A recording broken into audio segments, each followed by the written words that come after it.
시편 87편 1절에서 7절 말씀 보겠습니다. 고라 자손의 시 곧 노래.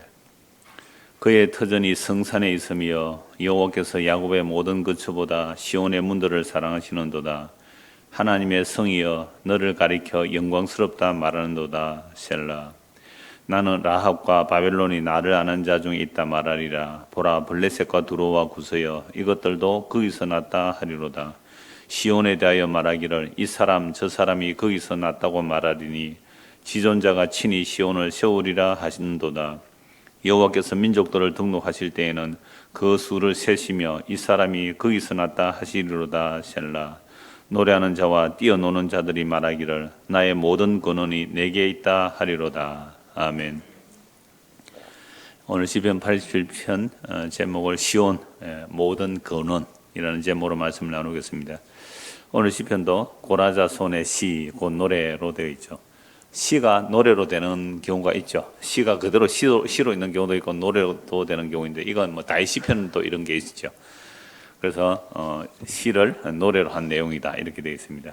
자, 오늘 시편은 굉장히 짧지만 1절에서 7절까지 짧지만 내용이 짧다고 문구가 짧다고 내용이 작은 건 아니더라고요.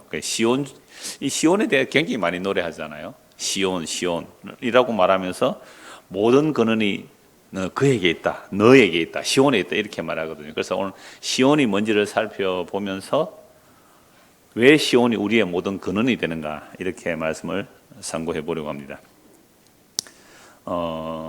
지금도 시오니즘, 이즘이란 말은 주의잖아요. 그래서 그냥 시온주의를 할게요. 시온주의라는 게 지금도 굉장한 세력이죠. 이 시오니즘은요, 시온주의는 세계를 쥐락펴락하고 있습니다. 이 시오니즘의 유대주의 운동이거든요. 이들은 미국의 경제계, 또 언론계, 금융계, 석유화학 쪽 이런데 어떤 대단한 재벌들이 다 유대인들이 잡고 있거든요. 그래서 미국 정치를 쥐락펴락한 사람이 유대인들이죠. 그래서 그게 이제 시온주의 운동인데요. 시온주의라는 말이 자기들의 뿌리를 찾는 운동입니다. 그런데 이런 운동이 혈육의 운동이 되면 얼마나 지금 끔찍한 일이 일어납니까? 온갖 전쟁이 일어나잖아요. 자, 그래서 시온주의가 뭔지, 현대적인 시온주의가 뭔지를 찾아보고 그 다음에 성경의 시온이 뭔지를 찾아보면서 왜 우리의 모든 근원이 시온인지를 이렇게 세 가지로 살펴보려고 합니다. 그 다음 검색창, 요즘 하도 검색창이 많으니까요. 옛날에는 무슨 모르는 단어를 찾으려면 백과사전을 찾아야 되거든요. 그러니까 저도 옛날에 그 브리테니카 대백과사전, 요즘 같으면 안 샀죠. 그게 그 당시 160만 원 했습니다. 브리테니카 백과사전. 예. 어떤 단어 하나 있으면 어떻게 해요? 저는 지금도 모르는 단어 있으면 무조건 찾아보거든요. 그러니까 그거 찾아서 어떻게 해요? 가나다선을 찾아보면 이제 그게 설명이 나와 있잖아요. 근데 그게 지나가면 또 어떻게 해요? 색인판이 또 나옵니다. 정보판. 그것도 있고, 그 다음에 기독교 대백과사전도 있어요. 어마어마한. 기독교가 계통에 다 찾아볼 수 있는데요. 요즘은요, 그런 거 사봅니까? 안 사봅니까? 안 사죠. 뭐 하면 돼요? 구박사에게 물어보세요. 네이버 다음 검색창에 그냥 다 떠오죠. 그래서 검색창에 시오니즘 이렇게 치니까 이렇게 나왔어요. 시온주의는 19세기 후반 유대인들이 고대 유대 국가에 있던 팔레스타인의 유대인 국가를 세우고자 하는 민족주의 운동, 오스트리아 언론인 테오도로 헤르첼에 의해 시온주의자 대회가 개최되면서 국제 정치적인 문제로 발전했다. 20세기에 들어 유럽의 유대인들이 팔레스타인으로 이주하면서 팔레스타인에 살고 있는 아랍 민족들과 대립하기 시작했다. 시온주의를 지지한 영국에 의해 1948년 5월 14일 이스라엘이 건국되면서 시온주의는 결실을 거두었으나 이후 팔레스타인과 지속적인 군사적인 갈등이 야기되었다. 시온주의 운동은 언제라고요? 19세기 후반이에요. 그러니까 채 100년도 안 되는 운동이잖아요. 이런 시온주의 운동이 어떻게 이루어지는지는 세계 역사를 조금이라도 관심 있으면 다 아는 내용인데요. 자, 이런 시온주의 운동으로 팔레스타인 문제가 이제 계속되고 있죠. 자, 그런데도 기독교인들이 왜 시온주의 운동에 우호적으로 볼까요? 성경에 나와 있잖아요, 시온이라고. 그리고 문자적으로 보면 이 유대인을 향하여 이스라엘을 향하여 대접 잘해라 말이 많이 나오거든요. 그러니까 이런 우호적인 자들이 특히 세대주의 영향을 받은 자들이 많습니다. 그래서 이스라엘 건국을 아까 언제라 그랬어요? 1948년 5월 14일. 이 날을 다 뭘로 생각해요? 종말의 어떤 신호를 보는 거죠. 종말의 신호. 누가복음 21장에 보면 무화과 나무에 삭이 나면 성전이 무너지고 천재지변이 일어나는 것처럼 표현되어 있잖아요. 그래서 예수님께서 이 성전이 무너질 것이다 라고 했잖아요. 돌 위에 돌 하나 남지 않고 다 무너질 것이니까 제자들이 언제 이런 일이 일어날 것이며 그런 징조가 뭡니까? 라고 말했잖아요. 그럴 때 예수님 뭐라고 대답하세요? 무화과 나무에 삭이 나면 이런 일이 가깝다 이렇게 말했잖아요. 그러면서 그 날에 대한 징조를 말했는데 이건 사실은 십자가 사건이거든요. 예수님이 십자가로 원수들을 물리치는 얘기고, 그리고 예수님이 십자가 지실 때에 다 이뤘다 하실 때에 뭐가 찢어집니까? 예, 성소와 지성소 사이 휴장이 찢어져 버리죠. 휴장이 찢어졌다는 말은 이제는 성전이 무너졌다는 거예요. 나중에 AD 70년에 로마 장군 티투스가 와서 성전을 무너뜨린 것은 그건 창고 무너뜨렸다 이렇게 봐야 돼요. 그건 성전이 아니잖아요. 근데 그걸 대단한 의미 둘 필요는 없단 말이죠. 물론 무너진 성전에 유대인들은 다시 그 제사 지낸 사람은 그 커튼을 다시 깁든지 해서 거기 또 제사 드렸겠죠. 근데 그거 하나님 안 받으세요. 예수님께서 이미 이 건물을 헐라 내가 3년 만에 일으키겠다 했잖아요. 그래서 세대주의 해석은 거의 백발백중. 1948년 5월 14일 사건은 뭐라고요? 무화과 나무에 삭이 난 거다. 이스라엘에 삭이 났다. 그럼 이제 제3성전이 세워지고 이런 시나리오를 얘기한단 말이에요. 자, 그런데 예수님께서 분명히 그렇게 말씀하셨어요. 이 세대가 지나가기 전에 이 모든 일이 이루어지리라. 그럼 이 세대라는 것은 그 당시 세대잖아요. 예수님이 이 땅에 사람으로 오셔서 살아계실 그 세대, 그 세대가 지나가기 전에 일이 다 이루어지리라. 그게 파괴거든요. 그리고 성전 무너지고 3일 만에 예수님이 지으신다고 했으니까 그들 시대에 다 보인 거예요. 그런데 이걸 자꾸만 무화과 나무 삭이 난다는 것을 거의 다가 제가 지금까지 보아온 세대주의 해석, 그 다음에 어려서부터 들어온 해석들은 1948년 5월 14일이 대한민국 건국일은 몰라도 이건 알았다고요. 왜요? 그 정도로 교회에서는 이걸 강조했거든요. 5, 60년 전만 해도 4, 50년 전만 해도 우리나라는 막 90, 5%가 세대주의 해석을 다 했어요. 그때 또 나라가 힘들고 어려우면 더욱 또 종말론적인데 귀를 기울이게 마련이거든요. 그러니까 이게 이제 무화과 나무 삭이 난다 이렇게 해가지고 1948년을 기점으로 해서 날짜를 계산했잖아요. 날짜에서 언제 적그리스도가 나타난다 해서 예언한 자들이 한두 사람입니까? 그래서 그 당시에 EU, 그죠? 열불 겸정이 나온다. 열불 집중. 그러니까 EU의 열나라 얘기했잖아요. 그리고 심지어 이탈리아에 파시는 무솔리니 아시죠? 예, 무솔리니가 적그리스도로 이렇게 얘기했어요. 그 뒤에는 또 히틀러, 온갖 얘기가 다 나오고 지금은 교황, 그 다음에 지금 미국 대통령, 예, 심지어 음모론까지 하면 우리나라 대통령도 거기 다 가입되어 있다. 이렇게 말하고요. 그래서 그 노무현 대통령 무덤, 그게 피라미드 모습이고 거기에 보면 제일 위에 딱 수반이 하나 놓여져 있거든요. 그게 미국 1달러짜리 달러 그림, 피라미드 그림 보면 위에 전시안이 나와 있고요. 이런 거 가지고 다 동원하면요. 우리나라 그 노무현 대통령도 프리메이션 회원이다. 이렇게 나오는 거죠. 이게 재밌어요? 안 재밌어요? 방금 재밌잖아요. 왜? 성경이 무엇과 연결돼요? 오늘 이 세대의 각 교황이라든지 무솔리니, 히틀러 또는 미국 대통령, 한때는 러시아, 소련, 구소련이죠. 이마에 뭐 있었어요? 몽고 반점 있었던데, 그걸 가지고 적그리스도다. 하여튼 이런 이야기 우리는 너무너무 많이 들어왔어요. 크레딧 카드, 바그래퍼, 요즘은 베리칩까지. 심지어 백신 안에 베리칩 얘기 넣는다 얘기까지. 하여튼 이런 식으로 이 시대적 현상을 성경과 딱 1대1로 접목시키면 전봉틀이에요. 전봉틀입니다. 하여튼 그 당시에는 우리가 내가 너만 할 때, 태기 너만 할 때 그런 얘기 듣고 컸어요, 많이. 그래서 이 세대가 지나가기 전에 이미 이루어진다고 했기 때문에 그 시대에 다 이루어졌어요. 성전 파괴되는 일 다 일어났죠. 자, 그래서 예수님이 십자가에 죽으실 때 성전 휘장이 찢어짐으로 성전은 파괴되었고요. 그리고 예수님께서 부활하셨고 부활 성천하신 후에 40일 후에 성령 임하죠. 성령 임하고 나서 사도들이 뭐라고 했냐면 하나님 나라가 언제 임하느냐 물었거든요. 사도들이 예수님께 물었잖아요. 성전이 파괴된다고요. 그러면 언제 성전이 파괴되면 하나님 나라 언제 임합니까? 할 때 예수님 뭐라고 대답했다고요? 이 세대가 지나가기 전에 이거 한번 확인합시다. 누가복음 21장 한번 보십시오. 한번 확인하는 게 좋을 거예요. 누가복음 21장.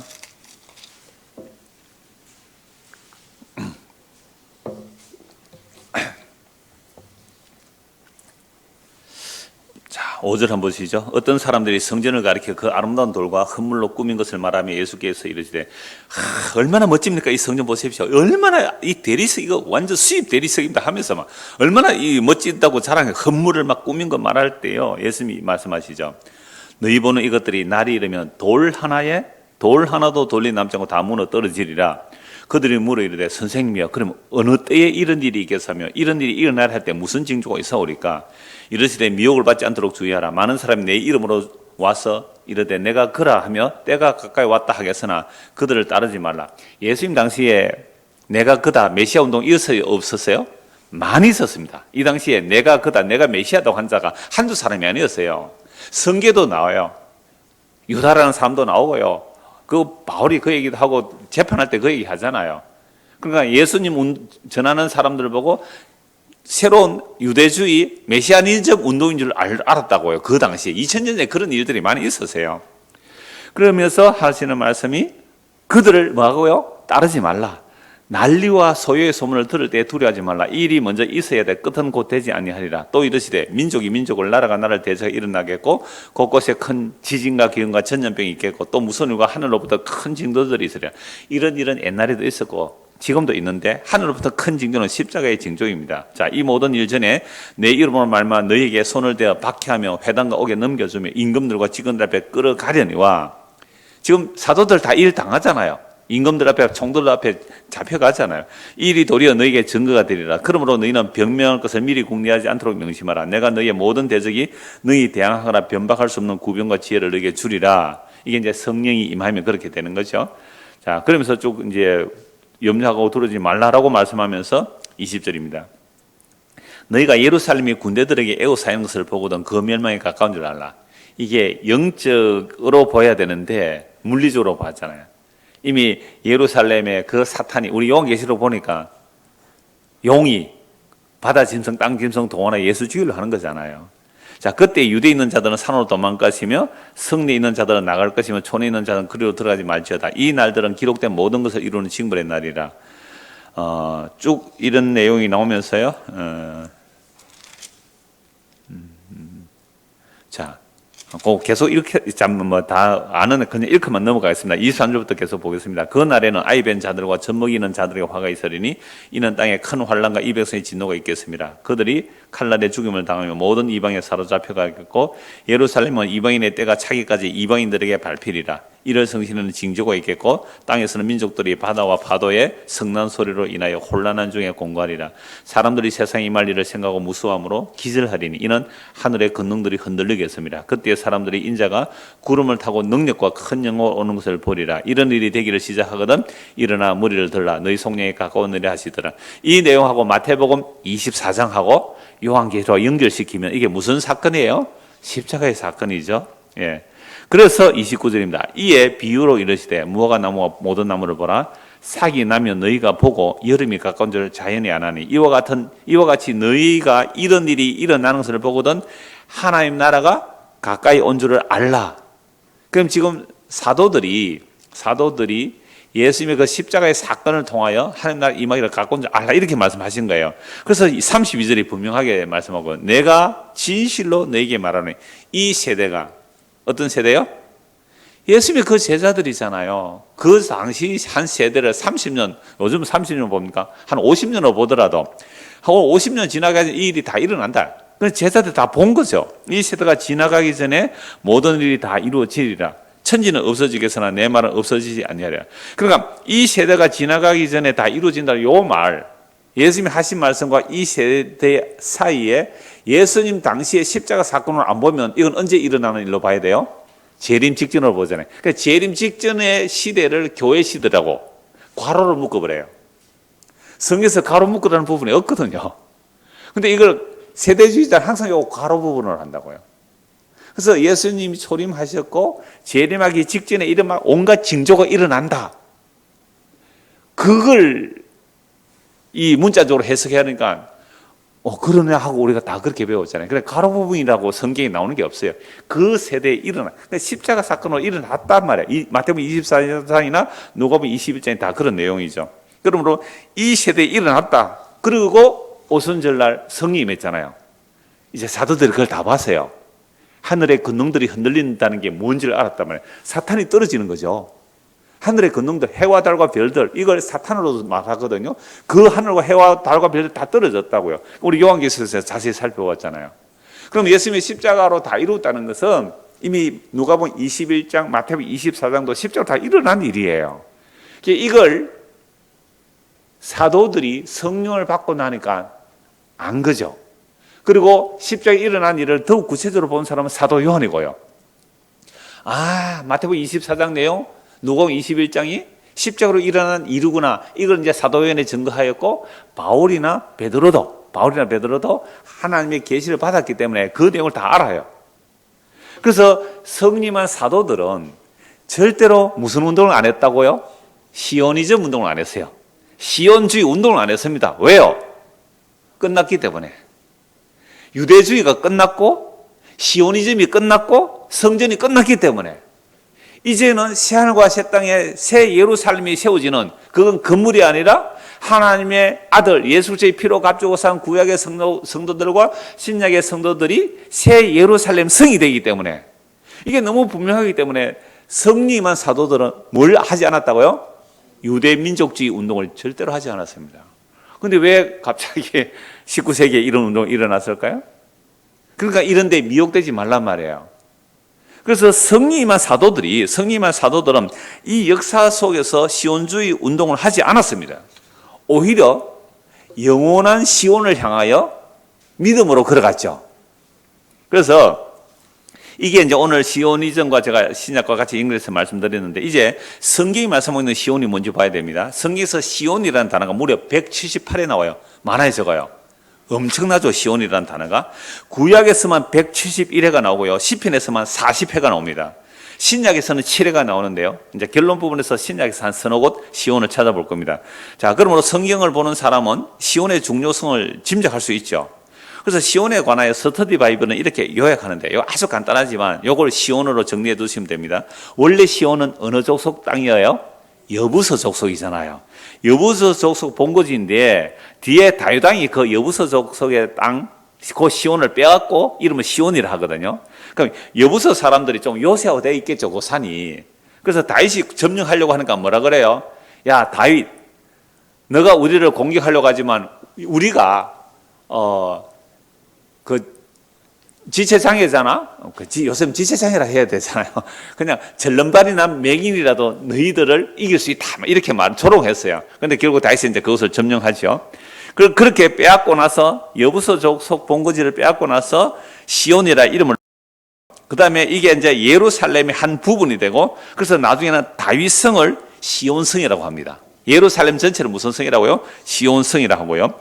그 후에 성전이 건축된 산의 이름으로 사용되죠. 그러니까 성전이 있는 예루살렘 산, 시온산. 그리고 좀 넓히면 뭐냐? 성은 시온성이라고 다 할 수 있죠. 시온산이라고 하기도 하고요.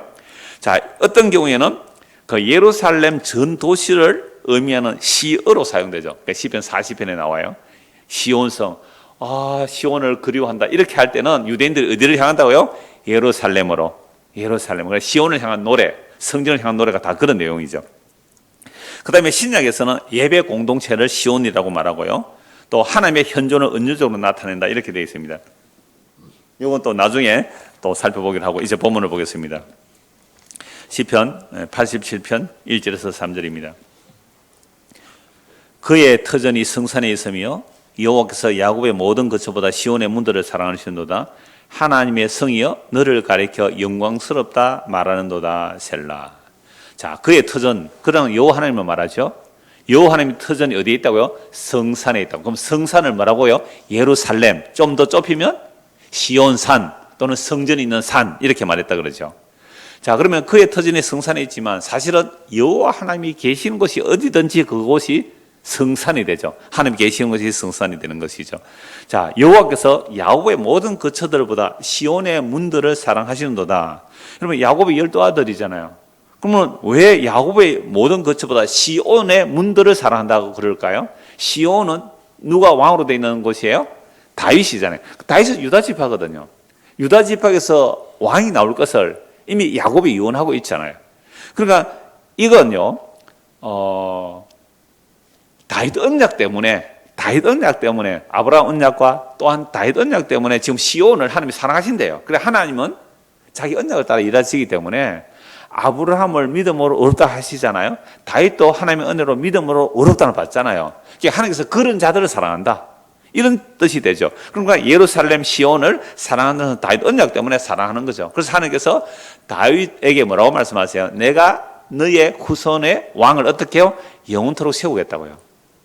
다윗의 왕위가 영원하지 않아요. 바벨론에서 멸망하거든요. 그런데 우리가 지난주 오후에도 살펴봤잖아요. 누가복음 1장에 보면 천사가 마리아에게 말하기를 네가 아들을 낳을 것인데 그 아들이 다윗의 왕위에 앉아 야곱에게 말한 그 다윗의 왕위에 앉아 영원무궁히 다스리리라. 그게 누구예요? 예수님 아니에요. 그러니까 하나님께서는 시온을 사랑한다 이 말이 신약까지 연결하면 누구를 사랑한다는 거예요? 예수를 사랑한다는 거잖아요. 그러니까 시온의 문들이라고 건물을 말하자면 이걸 인격으로 말해요. 그래서 시온의 문들을 사랑하시는도다 하나님의 성이요. 그러니까 시온을 지금 뭐라 그래요? 하나님의 성, 시온의 문들, 하나님이 사랑하신 곳. 그래서 너를 가리켜 뭐라고 해요? 영광스럽다라고 말하는 거죠. 시온을 향하여 영광스럽다라고 말합니다. 근데 사실은 예루살렘 도시는요, 자그마한 도시잖아요. 그 당시도 제국들이 있었는데 그 제국들의 성읍들은 얼마나 더 화려하고 영광스러웠을까요? 그러나 하나님의 터전이 성산에 있기에 하나님이 계시는 곳이 아름답게 보는 자들, 이들이 하나님의 백성들이죠. 하나님이 광야에 계시면 뭐예요? 광야가 아름다워야 되잖아요. 하나님이 광야에 성막을 치시라 하시고 백성들 함께 계시면 그 성막이 뭐예요? 광야에서 아름다운 곳이 되는 것이죠. 자, 그래서 하나님께서 다윗과 그 후손에게 함께 하신다고 하셨기 때문에 이 성산이 아름다운 곳이 되는 겁니다. 그래서 여호와께서 야곱의 어떤 거처보다 시온을 더 사랑하신다라고 말씀하실 때는 하나님의 약속을 따라 자기 백성을 택하시고 사랑하신다 이렇게 봐야 되죠. 자, 그래서 이런 하나님의 건물을 하나님의 사랑하시는 시온의 문들이라고 해서 지금 이걸 건물로 보면 어떻게 돼요? 아까 누가복음 21장에 찾아보았잖아요. 예수님의 제자들이 건물을 가지고 자랑하죠. 야, 이거 얼마나 멋집니까? 그때는 예수님이 뭐라고 말씀하셨어요? 돌 위에 돌 하나 남지 않고 다 무너진다고 말씀하시고 요한복음 2장에서는 예수님께서 이 성전을 무너뜨리라. 내가 3일 만에 일으키겠다고. 이 성전이 지금 뭐가 되어버렸어요? 장사하는 도둑의 소굴이 되어버렸거든요. 이 무너뜨려 내가 3일 만에 일으키겠다라고 말씀하죠. 자, 그러므로 예수님의 제자들도 성령이 임하고 나서야 예수님 이 말씀이 무엇인지 알았단 말이죠. 아, 성전은 건물이 아니고 예수 그리스도의 몸이 성전이고 예수님의 영이 임한 우리가 하나님의 성전이 되구나. 이걸 제자들이 알고 그때부터 복음 선포하기 때문에 유대인들도 무슨 운동을 안 했다고요? 시온주의 운동, 유대민족적 혈통주의 운동을 안 했습니다. 근데 문제는 예수님의 제자들이 거의 다가 정통 유대인들이거든요. 심지어 이방인의 사도로 부름받은 바울도 유대인 아닙니까? 베냐민 지파잖아요. 그러니까 이들은 정통 유대인들이기 때문에 유대의 경계를 넘어서기가 너무너무 힘들었어요. 그래서 유대인들인 제자들이 이방인들도 동일하게 성령 임한다는 것을 보여주기 위해서 하나님께서 제자들을 어디로 보내요? 사마리아에 보내죠. 이게 사마리아에 예수님을 믿었는데 그들이 성령 임하지 않았다 이렇게 나와요. 그럼 왜 그런 과도기를 두느냐면 사도들이 확인하는 거예요. 아니 사마리아도 그 개들도 예수 믿냐 이렇게 나온 거예요. 사마리아를 개처럼 취급했으니까. 그래서 베드로 요한이 사마리아에 가보니까 흩어진 이제 유대인들의 복음 전에 빌립도 가서 사마리아에 전했잖아요. 가서 보니까 복음을 믿고 있어요. 그들께 기도하니까 누가 임해요? 성이 임했잖아요. 그러니까 놀란 거죠. 아, 사마리아인들에게도 성이 임하구나. 그리고 고넬료 사건이 있잖아요. 베드로는 고넬료 집에 안 갑니다. 이방인 집에 안 가요. 성령 임해도 그래요. 성령 임해도. 그래서 하나님께서 사건을 이렇게 해요. 그래서 방언에 대해서 어떤 분이 질문하셨는데 이사야 28장에 보면요, 다른 말 하는 자들이 온다는 것은 심판을 말해요. 그러니까 유대인들이 심판받는다는 말은 다른 방언한 자에 나타났다 이 말이거든요. 그래서 유대인들이 있는 곳에서 방언이 나와요. 그러면 유대인들 너희들 심판받았어 이 말이거든요. 우리가 한국 전쟁 때 중국 사람들이 오거나 러시아 사람들 오려면 소련 사람들 오면 뭐라 그랬어요? 우리는 못 알아들으니까 샬라 한다 그랬잖아요. 방언 사람이 왔다. 그럼 우리나라는 지금 뭐가 다 하는 거예요? 나라가 심판당하고 있는 거 아니에요. 유대 나라에 다른 방언하는 사람이 왔다고 해서 유대가 심판이에요. 근데 지금 복음 자체가 방언이거든요. 그러니까 복음을 못 알아듣고 있어요. 그러니까 유대인들이 있는 곳에서 방언이 나왔다는 말은 이방인들에게 복음이 선포된다는 유대의 경계가 무너졌다는 거죠. 그래서 고넬로에게 가서 복음 전했을 때 성령 임하는 것을 보고 베드로가 하는 말이 결국 사도행전 15장에 사도들이 회의를 하죠. 바울도 모였죠. 유대인과 이방인 차별이 있어요 없어요? 없어요. 유대인이나 이방이나 뭐로 구원한다고요? 주 예수의 은혜로 구원받는. 이게 사도행전 15장 굉장히 중요한 결정이에요. 사도행전 15장 이후로는 사도들도 유대인과 이방인의 차별을 안 둡니다. 이방이나 유대인이나 주 예수의 은혜로 구원받는다고 말하잖아요. 여기서 시오니즘이 있습니까 없습니까? 있을 수가 없죠. 아니 성령임한 사도들이 시온주의 운동을 안 했어요. 유대 민족주의 운동을 안 했단 말이에요. 유대인이나 이방인이나 남자나 여성이나 종이나 자유인이나 피부색, 인종차별 없이 예수 그리스도의 은혜로 한 그리스도의 몸이 되어 그것이 한 새 예루살렘이며 이것이 하늘의 영원한 시온성이라고 말을 했지. 누가 이 역사 속에서 유대 민족주의 운동을 해요? 그러니까 세대주의 운동 잘못하면 대한민국에 들어오면 뭐가 일어날까요? 또 대한민국에 예수 믿는 사람들의 또 순혈주의 운동을 일어나요. 순혈주의. 나는요 순혈주의 운동하는 사람들 보면요 너급히 올라가면 다 섞였다. 몽고인들한테 다 피 섞였어요 우리는. 그래서 우리는 다 몽고 반점이 나와요. 무슨 순혈이 있어요. 그러니까 이걸 가지고 또 다르게 온갖 차별을 다 하고 있어요. 그래서 하여튼 우리가 복음이라고 하든지 뭐라고 하든지 간에 또 다른 우리만의 뭐요? 개토화 또는 차별화 만들어내면 그거 전부 가짜예요. 뭐가 차별이 없다고요? 그리스도 안에서는 유대인이나 이방이나 남자나 여자나 종이나 자유인이나. 여러분 2000년 전에 종은요 우리나라 조선시대 종보다 더했어요. 차별이 없대요. 여러분 이보다 더 놀라운 혁명적인 선포가 없었어요. 그래서 복음 전하는 자들은 항상 모든 나라에서 전염병 취급받았어요. 전염병. 이 코로나보다 더해요. 죽여라. 저들을 죽여라 그랬단 말이에요. 북한에 전에 뭐 우리나라 공무원이 뭐 월북을 했는지 어쨌는지 갔는데 북한에서 어떻게 했어요? 바로 총 쏴가지고 불 다 태워버렸잖아요. 왜 그랬다고요? 전염병 안 옮기라고. 복음 들어가면 사실 진짜 복음 들어가면 각 나라들마다 어떻게 해버린다고요? 북한처럼 총 쏘가지고 그들 접근하도 못하도록 휘발유 부어가지고 그냥 불 질러버려야 돼요. 복음 전하는 사람들이 그렇게 된다고요.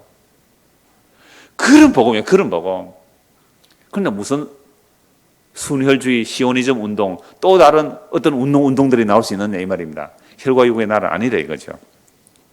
자, 그래서 다시 1절에서 3절 보십시오.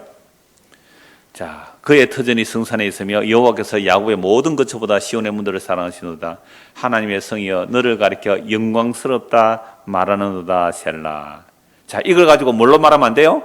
건물로, 세상의 조직이나 세상의 단체로 말하면 그게 바로 저주받을 일이에요. 여러분 유대 시오니즘 운동 때문에 팔레스타인이 얼마나 핍박받아요. 그 폭탄을 퍼부어가지고요. 물론 그들도 공격하는 거 이해해야 돼요. 아니 2000년 동안 살고 있는 우리 땅인데 어느 날 갑자기 와서 우리 땅에다 내놔라고 여러분 내주겠어요? 아니 2000년 동안 여러분들이 살고 있는 집에 가서 내가 가서 그 2000년 전에 그 우리 땅인데 내놔라면 여러분 내놓겠어요? 저 중국 가서 저 만주 땅 저거 우리 고구려 시대 때 땅 다 내라 그러면 중국이 뭐라 그럴까요? 예, 당신 땅 내주겠습니다 하고 내주겠어요? 이 대한민국 영토보다 우리 고구려 땅은요 중국 쪽에 훨씬 많아요. 그 우리 고구려 시대 때 그 광개토 태왕이 비석 세워놨잖아. 광개토 태왕이 그죠? 광개토 태왕 비석 세우는 그거 내놔라 하면 중국이 내놓겠어요? 안 내놓겠어요? 예, 잘못했습니다. 드릴게요. 이렇게 하겠어요?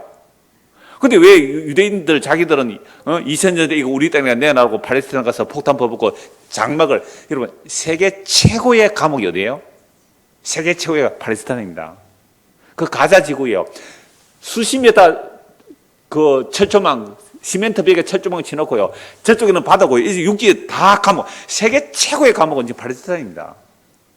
근데 우리는요, 교인들은 전부 다 누구 지지해요? 그런 전쟁이 일어나면? 이스라엘 지지한다고요. 그 이스라엘 지지 왜 해요, 여러분들? 이게 세대주의 해석의 영향을 받아서 이스라엘은 성경에 나오는 민족이니까 좋다고 그렇게 말하고 있잖아요. 여러분 이미 그건 아직 십자가 복음이 뭔지를 몰라서 그래요. 이미 사도행전 15장에 끝났습니다. 뭐가 차별이 없다고요? 유대 민족주의 운동이 일어나면 됩니까? 안 됩니까? 안 돼요. 그게 세대주의 운동과 섞여 있는 거예요. 자, 그래서 다시요. 하나님의 성이여 너를 가리켜 영광스럽다 말할 때 이 시온의 건물 영토 이걸 말한 게 아닙니다. 그래서 예수 그리스도 그분이 하나님의 은혜와 진리와 영광에 충만한 분이라고 요한복음 1장 14절에 말씀하고 있잖아요. 예수님을 보니 뭐가 충만하다고요? 하나님의 영광, 그 은혜와 진리가 충만하다 그래야지 이 건물을 보고 어떤 민족을 보고 어떤 단체를 보고 말하는 거 아니란 말이죠. 자, 이제 4절에서 5절 나는 라합과 바벨론이 나를 아는 자 중에 있단 말하리라. 자, 여기서 나라라고 하는 것은요, 시인이 하나님의 입이 되는 거죠. 하나님의 영이 임하여 하나님의 입이 되어 말하는 겁니다. 그래서 자기를 1인칭으로 말합니다. 나는 라합과 바벨론이 나를 아는 자 중에 있단 말하리라. 보라, 블레셋과 두로와 구세 이것들도 거기서 났다 하리로다. 자, 이 각주 뭐라고 되어 있어요? 애굽. 여러분, 라합은요, 꼬불꼬불한 뱀, 악어, 바다의 괴물 일놓고도 말하고 있어요. 근데 여리고성의 기생도 뭐예요?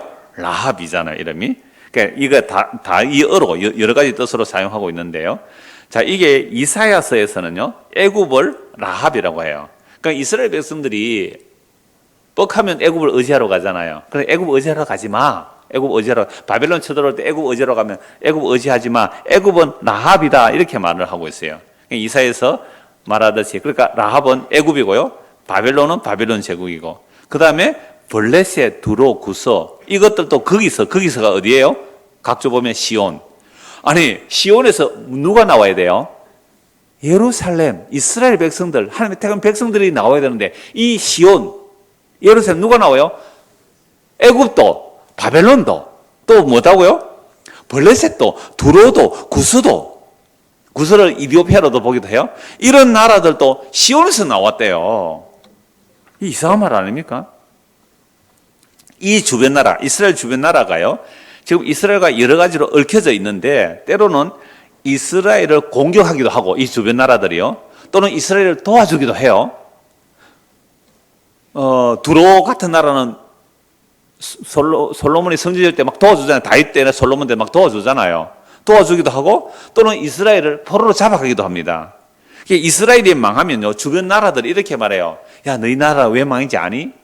너희들 하나님 여호와를 버렸기 때문에 망해서. 이방인들이 이런 말을 한다고요. 그러니까 주변 나라는 이스라엘 하나님을 알아요, 몰라요?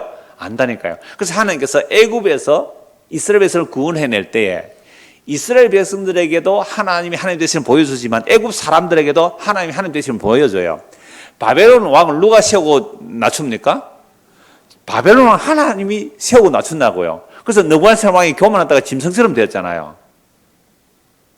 또 벨사살 왕은 까불다가 그날 밤에 죽어요. 그러니까 이렇게 주변의 왕들은 이미 이스라엘의 하나님의 여호와가 어떤 분인지 안단 말이에요. 자, 그래서 이스라엘이 여호와를 배반함으로 망했다 이렇게 말을 하기도 하고요. 또 바벨론에 포로 잡혀갔을 때, 바벨론 포로 잡혀갔을 때에 그 왕들을 움직이는 하나님, 우리 지금 성경 읽기 에스겔서 읽고 있어요. 에스겔 읽고 있으면 이제는 오늘 내일 좀 이제 두로에 대해서 나올 거예요. 이 두로가 유다가 망하는 걸 보고, 그죠? 유다가 망하는 것을 보고 막 절구한다고요. 그래서 망해요. 그러니까 얕은 세상의 중심은 어디에 있어요? 이스라엘에 있었다고요. 시온에 있었다는 거죠. 세상의 중심이.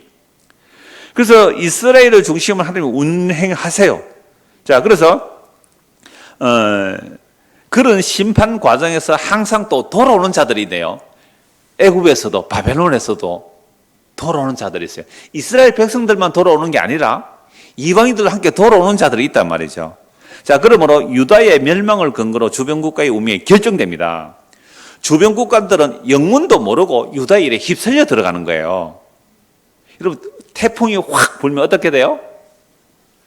얼마 전에 작년이죠. 미국의 그 토네이도, 해오리 바람. 토네이도 얼마나 셌는지 그냥 한 마을 전체가 집이 다 집, 트럭, 황소 토네이도 한번 오면요. 아니 그냥 살고 있다가 그 토네이도에 휩쓸려 날아가 버리더라고요. 그러니까 이스라엘 주변 나라들은 자기들이 유다를 공격하거나 도와주거나 또는 뭐 조롱하거나 유다에 의해 휩쓸리는 거예요. 휩쓸리는 거. 그러니까 이렇게 휩쓸릴 때에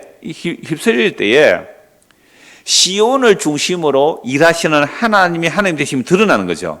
그래서 시온을 두고 말하기를 가장 높으신 분께서 시온을 세울 것이다 이렇게 말하고 있잖아요. 이러한 시온이 바로 하나님의 성이라고 3절에서 말하고 있죠. 그러므로 시온의 백성들은 자기들의 근원이 하나님께 있다는 것을 알죠. 다시 보십시오. 87편 4절. 나는 라합과 바벨론에 나를 아는 자 중에 있다 말하리라. 보라, 블레셋과 두로와 구스여 이것들도 거기서 났다 하리로다. 하나님 말씀하시는 거죠.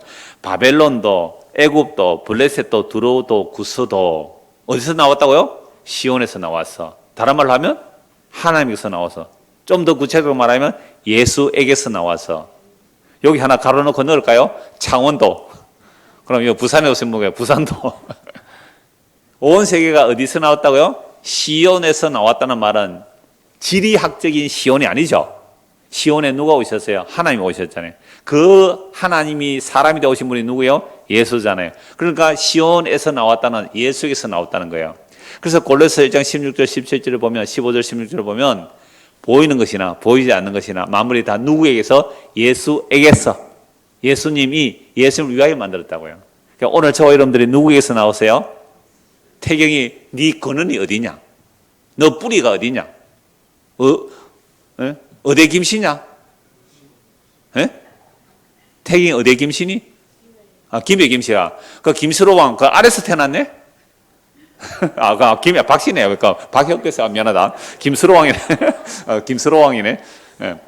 그 너희의 뿌리는 게 김수로 왕이다. 이렇게 알려주잖아요. 그 김수로 왕의 뿌리는 어디일까? 김수로 왕은 어디서 태어났을까? 이렇게 뿌리를 찾아가는 것을 개천절이라 그래요. 개천절이 언제예요? 태경입니까? 아주 어르신은. 태경 개천절이 며칠이에요? 10월 3일. 10월 3일 개천절, 하늘이 열렸다 이 말이에요. 개천절 우리 초등학교 때는 그 노래 배웠는데요. 우리는 국민학교 다녔어요. 초등학교 안 다니고. 그때 보면 이렇게 나와요. 물이, 그래, 강물도 그 근원인 샘이 있다는 거죠. 여러분, 낙동강의 근원이 어딘지 아세요? 낙동강의 근원, 태백산, 그 태백이 있어요, 태백에. 그 황지 연못이라고 거기서 근원이 돼서 나오는 게 이 낙동강 근원에, 낙동강 근원에 가보신 분, 낙동강 근원에. 역시 관심 없죠. 우리는 근원에 별로 관심 없으니까 내 사는 것만 관심 있지. 우리의 뿌리가 중요하지 않죠. 낙동강이 거기 있더라고요. 그러니까 샘의 근원이 있듯이 나무에는 근원이 뿌리가 있듯이 우리의 한 아버님 했어요. 한 아버님은 당군이시니 이렇게 나왔어요. 그럼 우리 당군이 우선이잖아요. 뿌리를 찾아가면. 그런데요. 성경은 그 당군조차도 뿌리가 어디에 있어요? 시온에 있다는 거예요. 그러니까 시온은 지리적 장소도 건물적 장소도 아닌 한 인격으로 되면 누구예요? 예수에게 있다는 거예요. 구약에서는 물론 하나님이라고 하지만 하나님이 사람이 오신 예수 그리스도 그분이 천지를 창조하셨고 그분을 위하여 천지가 창조되었기 때문에 우리의 뿌리는 어디에 있다고요? 예수님에게 있어요. 자, 고향 가실 분 계세요? 명절에. 이거 지금 코로나 오미크론이 폭발적이죠. 15,000명? 내일 2만 명? 모레는 3만 명 될 거예요. 하여튼 폭발적으로 늘어나고 있는데요. 정세가 약하니까 또 잘 견딘다 하는데 약간 조심하시기를 바라고. 우리가 고향, 명절, 제일 큰 명절이야. 어디를 찾아가요? 뿌리를 찾아서 그래, 뿌리를. 근데 그 뿌리가 사실은 우리의 혈통적 뿌리에 멈춰버리면 그거 저주예요. 아담과 하와의 타락 이후로 모든 인간은 저주받아 죽은 상태로 태어나기 때문에 아무리 그 뿌리 운동해도요, 그건 죽은 자들이에요. 그러니까 뿌리 운동 잘못하니까 뭐가 일어났다고요? 시오니즘. 흑인들 옛날에 제가 어릴 때 본 드라마 뿌리라는, 그죠? 뿌리는 흑인들의 그 뿌리를 찾아가는 거. 여러분들 그 흑인들 노예로 누가 팔았어요? 기독교인들이 팔았거든요. 잡아가지고 흑인들 노예를 잡아서 팔아먹은 사람들이 기독교인들이에요. 흑인 몇 마리 잡았다고 감사 기도 드렸다고요. 누가요? 백인 기독교인들이.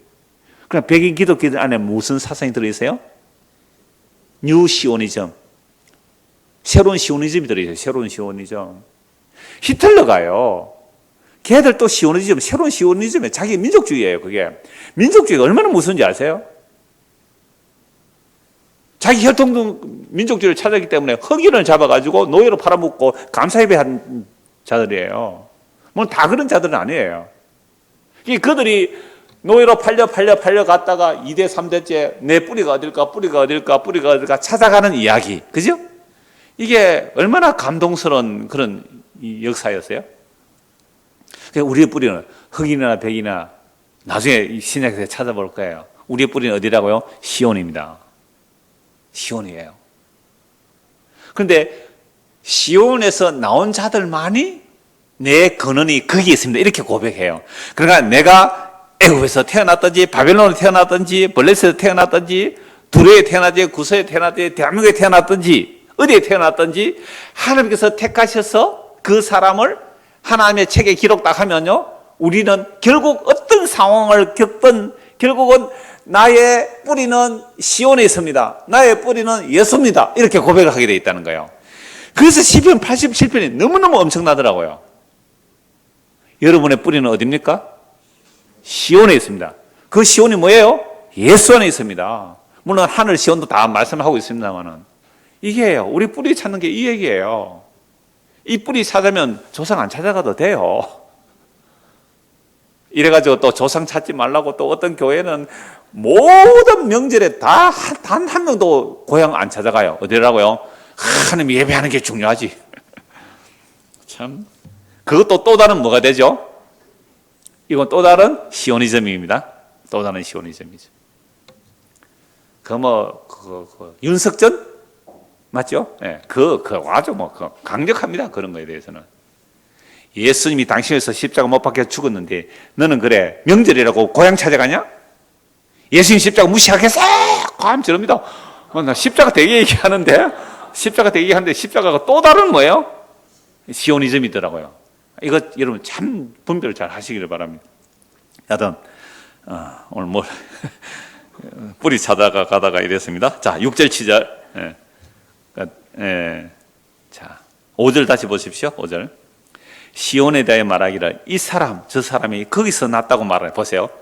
흑인도 하나님 택한 백성이라면 흑인도 시온에서, 백인도 시온에서, 남자도 여자도 누구도 거기서 났다고 말하니 누가 세워요? 지존자가 지극히 존귀하신 분이 친히 시온을 세우시리라. 이게 무너지는 예루살렘이겠어요? 이게 무너지는 대한민국이겠어요? 친히 지존사가 시온을 어디에 세워요? 이 역사 속에는 십자가 위에 세웁니다. 이 역사를 십자가로 세우시고 그 십자가 안에서 영원한 세상과 새 땅에서 시온을 세우시는 분이에요. 그래서 6절 보십시오. 여호와께서 민족들을 등록하실 때, 여호와께서 민족을 딱 등록한대요. 각 민족들마다 다 적는 게 아니잖아요. 이걸 생명케 기록한다 이 말이에요. 민족들마다 대한민국 속에 누구 이름 김태경 이렇게 민족들을 등록하신다는 거죠. 그 수를 세시며 보죠. 민족들을 다 등록한다는 말이 아니라 그 민족들 안에 그 숫자를 다 세신다는 거잖아요. 그 수를 헤아리시며 이 사람이 거기서 났다 하시리로다. 셀라. 여러분 이제 태경이 어디 김씨고 예수 김씨입니다. 예수 이씨입니다. 예수 박씨입니다. 예수 황씨입니다. 예수 피로 태어났습니다. 예수 피로. 너 어디서 태어났어? 오늘 뿌리 얘기예요. 오늘 명절 앞두고 참 좋은 설교네 이게. 주일 오전 한도 해야 될 것 같아요. 그래서 노래하는 자와 뛰어노는 자들이 말하기를 나의 모든 근원이 네게 있다. 나의 모든 근원이 시온에 있다. 나의 모든 근원이 예수에게 있다. 이게 하나님께서 택하신 백성들이죠. 그래서 4절에서 5절을요, 제가 세 번역으로 한번 다시 읽어보겠습니다. 내가 라합과 바벨로니아를 나를 아는 나라로 기록하겠다. 블레셋과 두로와 에티오피아도 시온에서 태어났다고 하겠다. 시온을 두고 말하기를 가장 높으신 분께서 친히 시온을 세우실 것이니 이 사람 저 사람이 거기에서 났다고 할 것이다. 참 놀랍죠. 라합과 바벨로니아를 나를 아는 나라로 내가 기록하겠어.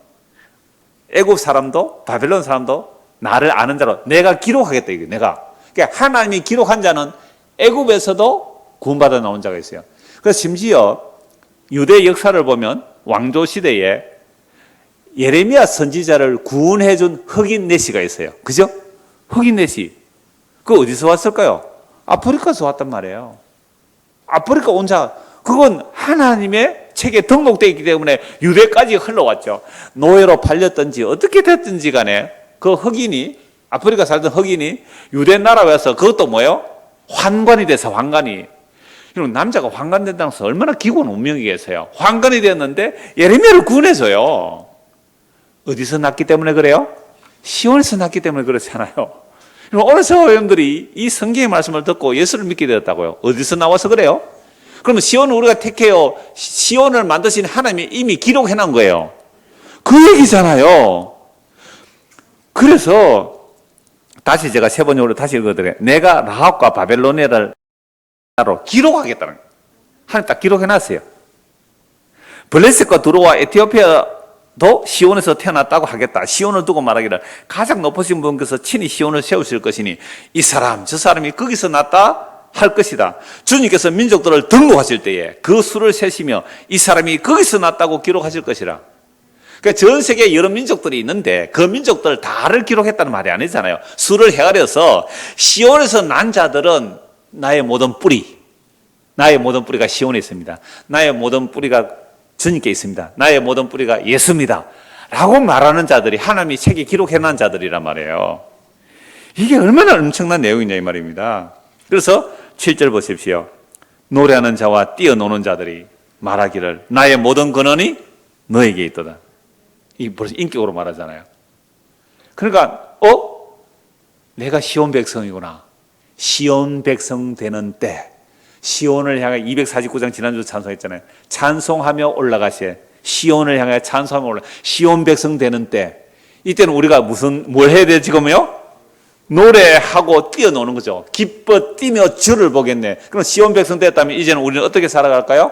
이 땅에서 믿음으로 살죠. 그건 영원한 시온을 향하여 순례자의 걸음을 걸어가요. 그런 사람이 민족주의 운동을 하겠어요?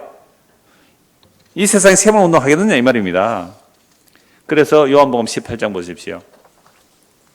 요한복음 18장 36절입니다.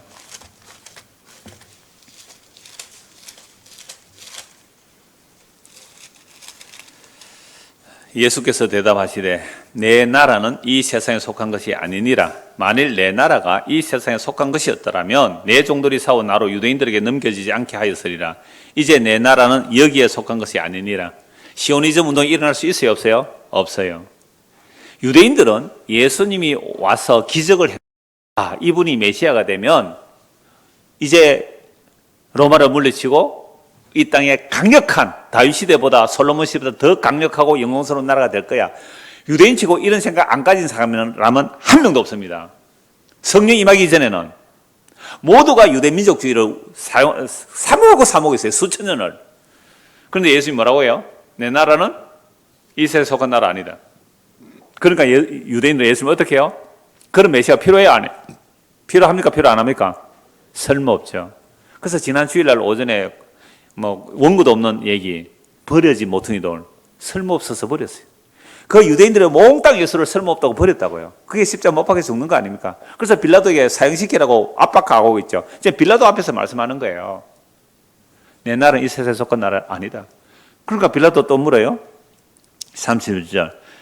빌라도 이르되 그러면 네가 왕이 아니냐? 예수께서 대답하시되 네 말과 같이 내가 왕이니라. 내가 이를 위하여 태어났으며 이를 위하여 세상에 왔나니. 보세요. 예수님 왕이래요.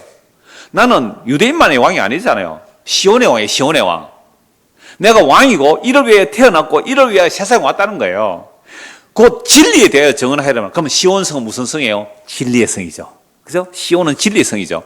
대하여 정언하라 하미로라. 무릇 진리에 속한 자는 내 음성을 듣느니라 하신대. 그 진리에 속한 자는 예수의 음성을 듣는다는 거죠. 그러니까 예수의 음성을 못 듣는 자는 진리에 속하지 않은 거죠. 시온 무료 신학교라고 아세요? 자기들만 시온이라는 거잖아요. 그래서 시온 무료 신학교 신천지 아닙니까? 그러니까 이런 자들 얼마나 엉터리. 이 성경을 볼 때 눈이 가렸어요. 기가 막혔어요. 그러니까 멸망받을 자들은요, 멸망받을 자는 하나님께서 일부러 성경도 눈을 가려서 멸망시킨다고 데살로니가서에서 말씀하고 있잖아요. 내 음성을 못 듣는 너희는 이 세상에 속한 자들라는 거죠.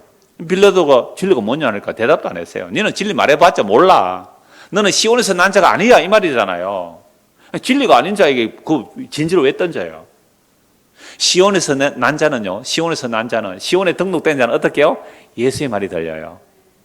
시온의 이름이 등록된 자, 예수의 생명체의 이름이 기록된 자들은 예수의 말이 들려요. 근데 유대인들도 아무도 예수 안 믿었잖아요.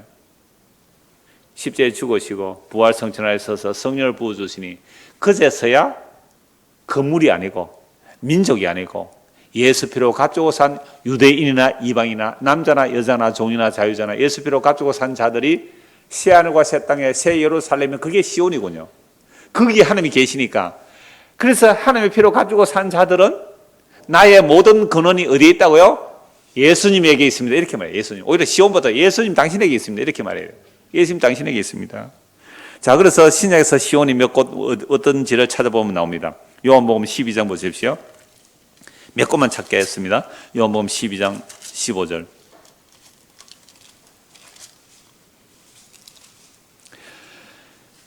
14절. 예수는 한 어린 나귀를 보고 타시니 이는 기록된 바 시온 따라 두려워하지 말라. 보라 너의 왕이 나귀 새끼를 타고 오신다 한 것과 같으니. 예수님께서 예루살렘에 갈 때 뭘 타고 가세요?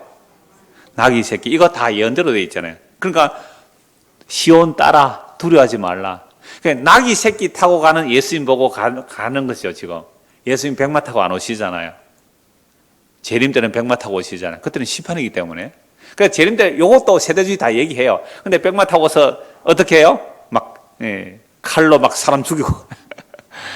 여러분, 그게 십자가 일어나는 전쟁이지. 예수님 오가지고 피 흘리면서 또 칼 들고 피 흘려가면서 싸울까요? 아니, 재림하는 순간 그건 심판이에요. 재림하는 순간 그건 심판이에요. 그래서 예루살렘 입성하실 때 나귀 새끼 타고 오신다라고 할 때 그걸 보고 시온에 따라 나귀 새끼 타고 오서 기록 어디로 가셨어요? 십자가로 가신 그 예수가 진짜 예수야. 그 예수를 보고 믿는 자들이 무슨 딸이요? 시온의 딸들. 그럼 이런 시온의 딸들은 어디에 기록되었어요? 어린 양의 생명책에 기록된 자들이고 하늘의 생명책에 기록된 자들이에요. 그러니까 시온의 딸들은요, 백마 타고 설치고 다니는, 미안한데 표현은, 백마 타고 막 이 세상에 나라 세우는, 우리 대통령 후보자도 백마 타고 온 사람이 있더라고요. 장군 갑옷 입고 백마 타고 한 사람씩 1억 준다 하더나? 나 그 사람 찍어야 되겠어. 백마 타고 온 사람 있잖아요. 초인, 예? 그죠? 코미디도 참 재미있어요. 여하튼 재미있어요. 오늘 게임이에요, 게임. 하나의 게임이에요, 그걸. 너무 심각하게 보지 마세요. 스트레스 받습니다. 그러니까, 백마 타고 오신 분이 아니라 나귀 새끼 타고 십자가 지신 그분이 나의 전부입니다. 나의 시온입니다. 라고 말하는 자들이 시온의 딸들이고 생명체에 기록된 자들이겠죠. 자, 로마서 9장 33절 보십시오. 로마서 이제 바울 사도가 말씀합니다. 로마서 9장 33절.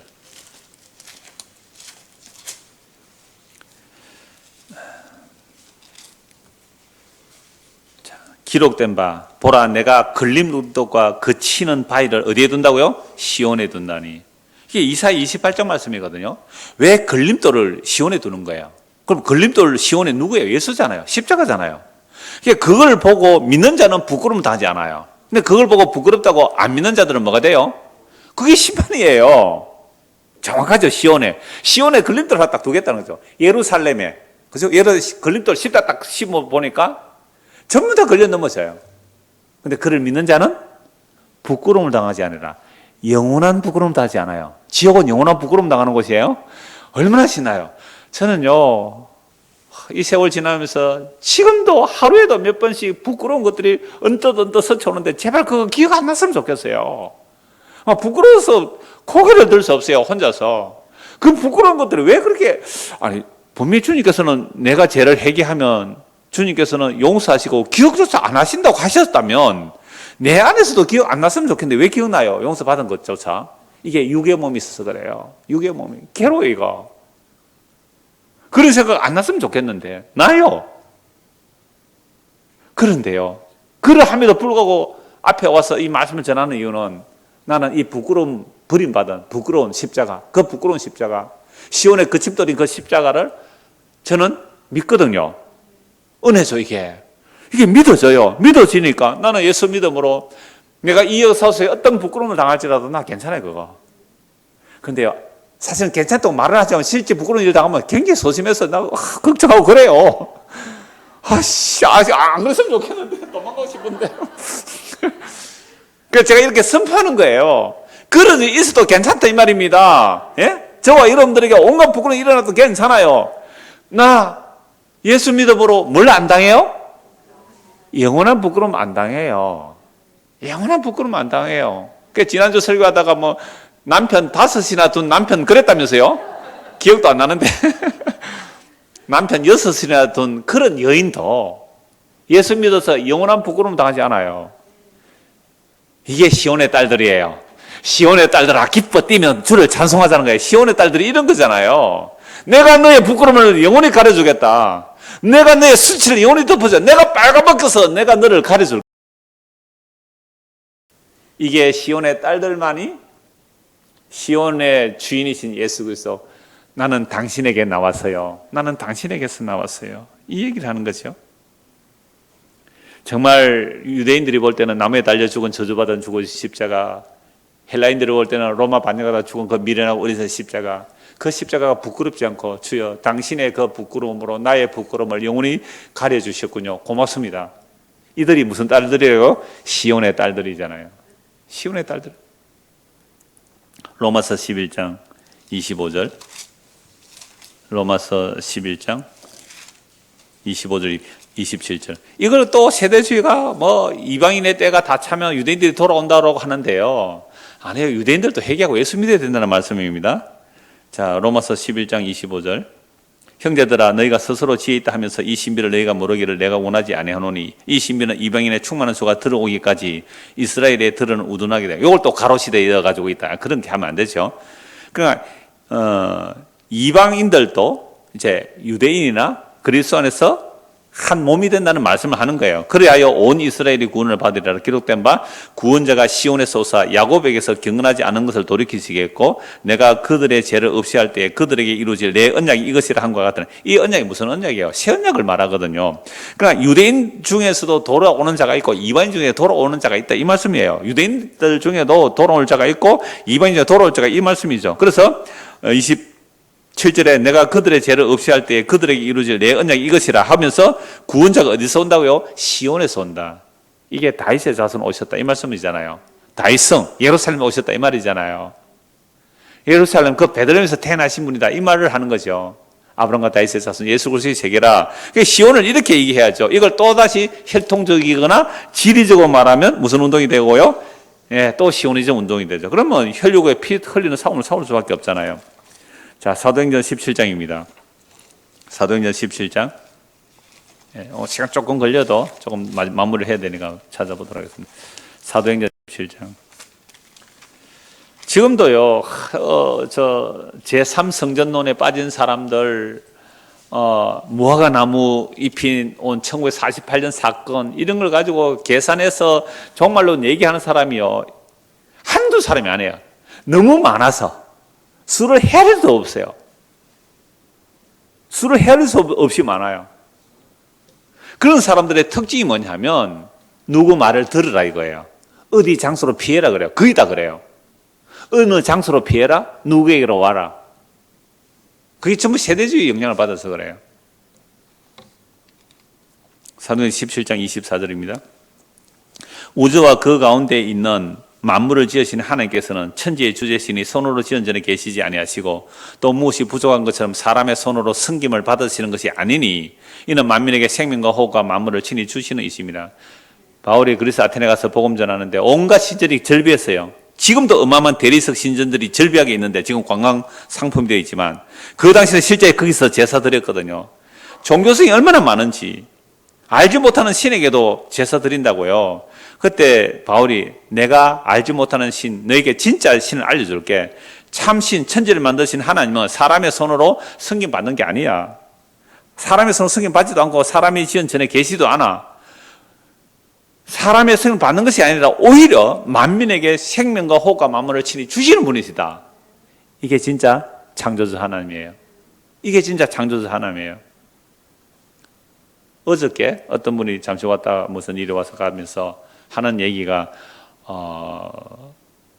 이 종교에 빠진 어떤 사람 얘기를 해서 제가 이 얘기를 해줬어요. 그 사람이 종교에 빠진지 안 빠진지 알 수 있으면 진짜 하나님이 우리에게 뭘 받는 게 아니라 우리에게 만물과 생명, 호흡을 값없이 주시는 분이라고 얘기하면 그게 성경이 말하는 참 하나님입니다. 네, 그 얘기를 해줬어요. 그게 기준점을 삼으세요라고 했는데요.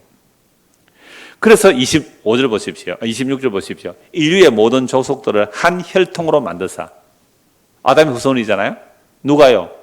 하나님께서 온 땅에 살게 하시고 그들의 연대를 정하시고 거주의 경계를 한정하셨으니 여러분들 대한민국에 누가 태어나게 하셨어요? 시편 80편과 딱 연결되는 말씀이에요.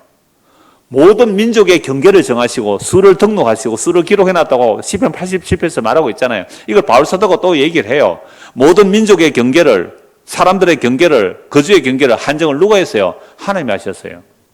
그러니까 지금 세계 강국이나 미국이나 중국이나 이런 나라들의 그 경계와 이 것들도 다 하나님의 손아래에 있다 이 말입니다. 그래야 그들이 안 두렵죠. 경계를 한정하셨으니 이는 사람으로 혹 하나님을 더듬어 찾아 발견하게 하려 하심이라. 그는 우리 각 사람에게 멀리 계시지 아니하도다. 우리가 그를 힘입어 살며 기도한다라고 말씀하면서 복음을 전하는데요. 30절 보십시오. 알지 못하던 시대에는 하나님이 그냥 내버려 뒀다는 거예요. 그러나 예수 십자가의 죽음과 부활로 분명한 증거를 보여줬다는 겁니다. 하나님이 간과하실 거는 이제는 어디든지 사람에게 다 명하사 해결하라 하셨으니 이는 정하신 사람으로 하여금 천하를 공의로 심판하는 날을 작정하시고, 그러니까 이미 정하실 사람, 천하를 정하신 사람 누구? 예수님이 천하를 공의로 심판하는 날 작정하시고 이에 그를 죽은 자 가운데서 다시 살리신 것으로 모든 사람에게 믿을 만한 증거를 주셨습니다. 이게 2000년 전에 선포된 복음이 오늘 이곳까지 복음이 선포되죠. 그러면 이 복음을 우리가 듣고 믿는다면 우리는 어떤 반응이 일어나야 돼요? 우리의 우리의 근원, 우리의 뿌리는 어디에 있다고요? 시온에 있구나. 이게 시오니즘 운동이 아니라 어느 시온이 돼야 돼요?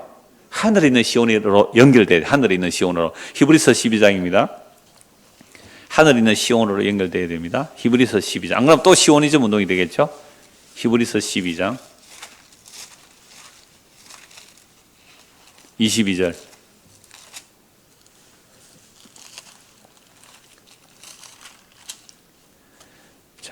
그러나 너희가 이런 곳은 시온산과 살아계신 하나님의 도성인 하늘의 예루살렘과, 보세요. 아까 시편 87편에 하나님의 성 시온 그랬잖아요. 우리가 이런 곳은 신의 산이 아니라는 거죠. 바로 앞에 그 18절부터 21절은 신의 산에 간 자들을 말해요. 율법주의자들은 어디에 갔다고요? 신의 산에 벌벌 떨었잖아요. 무서워서. 근데 우리가 간 곳은 그런 신의 산이 아니라는 거죠. 신의 산에서도 말씀 듣고 막 겁이 나서 죽겠다고 모세 보고 대신 전해달라 그랬잖아요. 근데 우리가 이런 곳은 어디가 아니고요? 신의 산이 아니고 어디 산요? 시온산이래요. 시온산. 그러나 너희가 이런 곳은 시온산. 그런데 시온산이 이 땅의 지리적 시온이 아니잖아요. 어디요? 살아계신 하나님의 도시인 하늘의 예루살렘. 하늘의 예루살렘 뭐라 그래요? 시온이라 그러죠. 저 멀리 배는 나의 시온성, 내 거룩한 곳 아버지 집 하는 그 시온성 어디에 있다고요? 하늘에 있는 시온이지. 어디 땅의 시온을 만들어요? 하늘의 예루살렘과 천만 천사와 하늘에 기록된 장자들의 모임. 하늘에 기록된 자가 있어요. 모든 민족 중에 장자들의 모임이 있대요. 이건 장자는 한 분뿐이에요. 마따들은 예수 한 분뿐이에요. 예수 피로 값주고 산 아까 애굽에서도 바벨론에서도 에티오피아에서도 블레셋에서도 이 대한민국에서도 어느 나라 어느 곳에든 하늘 아버지께서 시온에서 민족들에게서 수를 헤어 기록한 자들은 시온을 향하여 가고 있죠. 그러면 오늘 저와 여러분들이 시온 백성이 아니냐, 너무 간단하게 테스트해 볼 수 있어요. 우리가 시온 백성이 아니냐 간단히 테스트해 볼 수 있어요. 우리의 뿌리가 어디 있습니까? 우리가 영원히 돌아갈 본향이 어디입니까? 우리의 고향이 어디입니까? 돌아갈 내 고향 하늘나라. 정말입니까? 하지 않고 그 나라에 뿌리가 없다면 뿌리가 잘린 거예요. 뿌리가 끊어진 자들이잖아요. 그 뿌리가 예수 그리스도로 인하여 연결됐다면 우리는 더 나은 본향을 사모할 수밖에 없어요. 하늘에 기록된 장자들의 모임과 교회와, 그러니까 교회라는 것은요 정거장이에요. 어디를 향한? 시온을 향한, 하늘을 향한, 예수 그리스도를 향한, 예수 그리스도의 영원한 품을 향한, 그 얼굴과 얼굴을 마주볼 그날을 향한 그 교회가 만민의 심판자인 하나님과 및 온전하게 된 의인의 영들과 새 언약의 중보자이신 예수와 및 아벨의 피보다 더 나은 것을 말하는 뿌린 피니라. 그 예수의 피 뿌림을 받은 자들은 구약의 성도들과 신약의 성도들이 새 하늘과 새 땅에 새 예루살렘, 그 새 시온이란 말이죠. 하늘에 있는 시온. 너희는 삼가 말씀하신 일을 거역하지 말라. 땅에서 경고하신 일을 거역한 그들이 피하지 못하였거든 하물며 하늘로부터 경고하신 일을 배반하는 우리일까 보냐. 모세의 말 어기도 죽었는데 하늘에서 오신 예수님 말 듣지 않고 천국 가겠느냐 이 말입니다. 그래서 그때 신의 산은 땅만 흔들었지만 이제 장차 오실 그분은 모두 흔들어 버린다고요? 눈에 보이는 하늘과 땅을 다 흔들어 버려.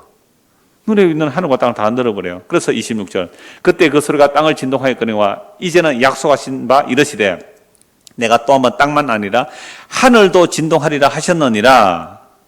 땅만 아니라 하늘도 진동한대. 이게 학개서 말씀이에요. 이 또 한 번이라 하시면 진동하지 아니하는 것을 영존하게 하기 위하여 진동할 것들 곧 만드신 것들이 변동될 것을 나타내시.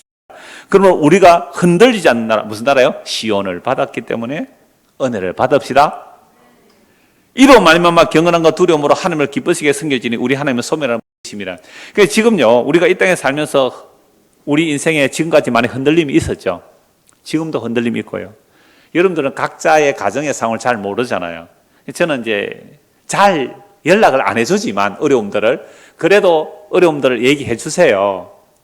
뭐 기도도 요청하고 하면서 이런저런 이야기를 해 주실 때에 저는 늘 그래요. 우리가 겉으로 볼 때는 멀쩡해 보여요. 저 집안을 보면 이렇게 보면 겉으로 멀쩡해 보이는데, 그런데 그 집안에는요 무거운 짐을 나홀로 지고 견디다 못해 쓰러질 일들이 한두 개가 아닙니다. 다들 그렇게 힘들게 지고 가요. 수술을 하게 가는 사람 한 명도 없어요. 근데 사람들도 뭐라 그래요? 지가 제일 힘들대. 지가 제일 힘들대. 다른 사람 볼 때는 그 짐도 아닌데 자기가 죽었동 살동 힘들 때 아등바등 산대요. 그러니까 사람들마다 또 자기밖에 모르죠, 우리는. 자, 그런데 이런 우리를 왜 하나님 흔드신다고요? 흔들리지 아니할 시온을 받았기 때문에 흔들어 버리세요. 그래서 흔들릴 것 붙들지 말고 흔들리지 아니할 그것 붙들라고 지금도 하나님께서 우리를 뭐하고 계세요? 흔들고 계세요. 그래서 흔들릴 때에 내 근원을 생각하세요. 내 근원을 생각하세요. 아하, 흔들릴 세상이 아니면 흔들리지 않는 영원한 나를 받았기 때문에 주님께서 흔들고 계시구나. 나의 근원은 영원한 생명이신 예수 그리스도 당신에게 있습니다. 이 고백을 하는 자들이 어린 양의 생명책에 기록된 자들이죠. 이게 바로 요한계시록 14장 1절과 21장 27절에 어린 양의 생명책에 기록된 자들이 주님을 찬송해요.